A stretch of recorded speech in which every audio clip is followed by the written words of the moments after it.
Willie D Live. What's up, family? Stephen A. tap dancing again. Yeah, man, he went out bad again. What did Stephen A. do this time? Well, he was just really upset. I mean, right, extremely upset about people who he says is celebrating the death of Charlie Kirk. Yeah, he took it really personal. Yeah, he said, I'm in the studio in Las Vegas and I look out and I see people smiling and saying, what's up, Stephen A? And they don't look like me. I'm saying, what's up back? They showing love and I'm showing love back. That wasn't verbatim, but that was along the lines of what he was saying. They showing love and I'm showing love back. I'm showing love back, right back to them. The operative phrase is showing love. He said that to make his point that it doesn't matter that this guy was white. It doesn't matter that he was different from me. I still have compassion. I still have empathy for him because he's a human being. Even though he hated my guts. He hated people who look like me guts. I get the part where I can show love to this person because they're white and I'm black.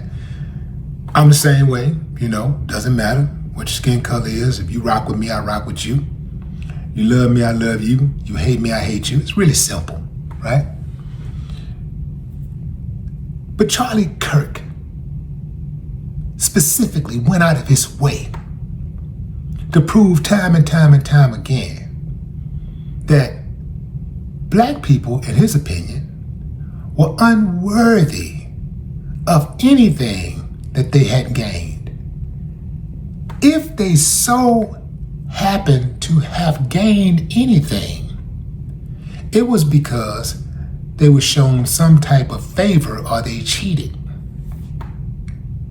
Yeah, this is the guy who said, if I see a black pilot, I'm thinking, man, I hope this guy qualifies. I hope this guy's qualified.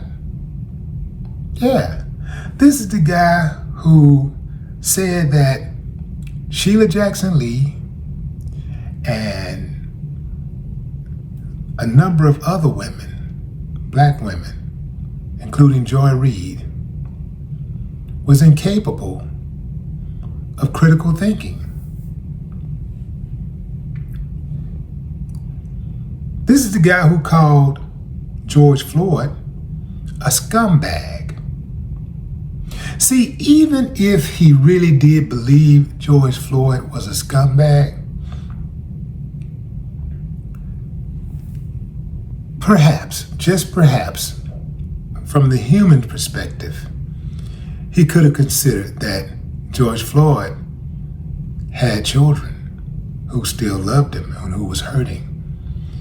He had a mother who loved him and who was hurting, brothers who loved him and was hurting, friends who loved him and was hurting, and an entire nation and international community who protested his death because they too were hurting. Charlie didn't care about none of that. He called him a scumbag.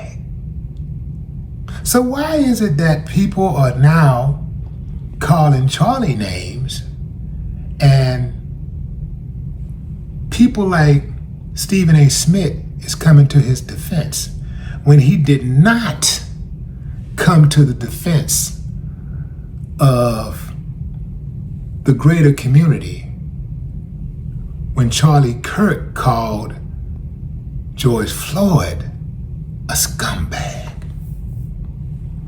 Things that make you say, Yeah. Stephen A., you're at it again, bro. I know you. I'm trying to raise up off you, man, but I know you. I knew you was gonna get back to it. You trying to keep that job, bro. You ain't fooling nobody. You trying to keep your job. I didn't see you being that passionate about somebody being murdered, about a human being being murdered when Tamir Rice was killed. I didn't see you being that compassionate about somebody being murdered when George Floyd was killed. I didn't see any of that type of energy. I could go on and on and on and on. I don't think I've ever seen you that passionate about somebody getting killed, just going off. You typically use that type of language when you're trying to scold the black community. See, this is what I think about you, Stevie. I think you think because you have some education and you use some colorful words that you're above your community. I think you think you're better than your own people. This is why you often try to sun people when they don't agree with certain things and certain positions that you have. You try to sun black people. You and a number of other black people that I see online who have, a little education and stuff, you're pretty articulate, but just because somebody's articulate does not mean that they're right. And it does not mean that they're smart. It just means that you're articulate, you're good with using words, and to a great extent, you can be persuasive, but it doesn't make you right. Charlie Kirk was persuasive. He was persuasive, but he wasn't right. Many, many times, he was not right. He oftentimes skewed the facts. He oftentimes flat out lied. He oftentimes promoted misrepresentations purposely. Yeah.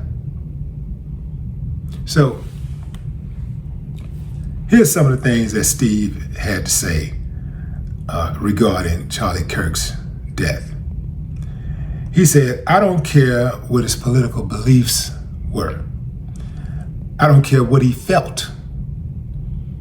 I care that he had kids, that he had his wife is a widow, his kids are fatherless, things of that nature.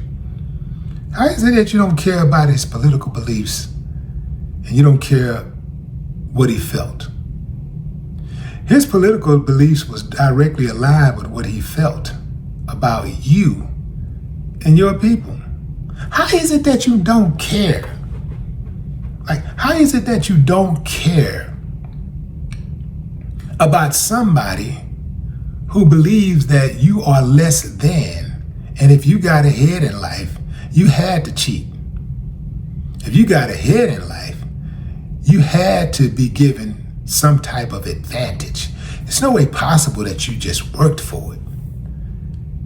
I get it. You can say, well, I don't really care what he thinks because I know who I am. I know who I am and I know what I can do and da-da-da.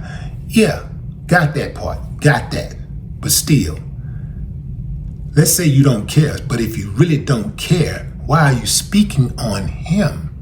Why are you so passionate about the way you're speaking on him when you didn't do that for your own people?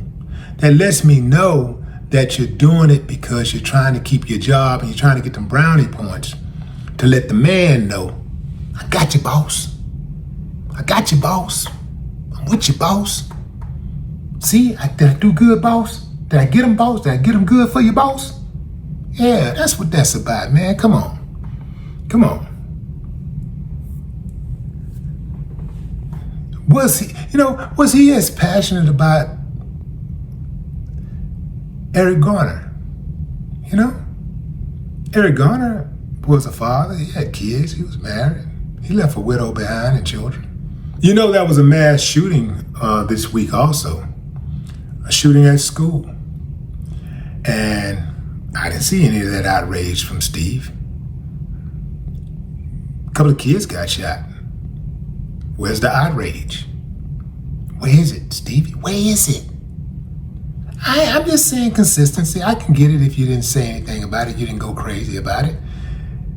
And you didn't go crazy about Charlie Kirk also.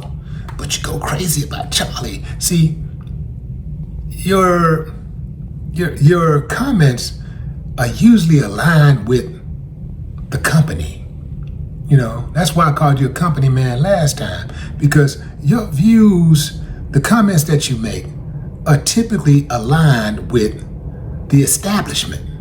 Like whatever them people want, whatever they're saying, whatever is cool with them, that's kind of like the way that you flow.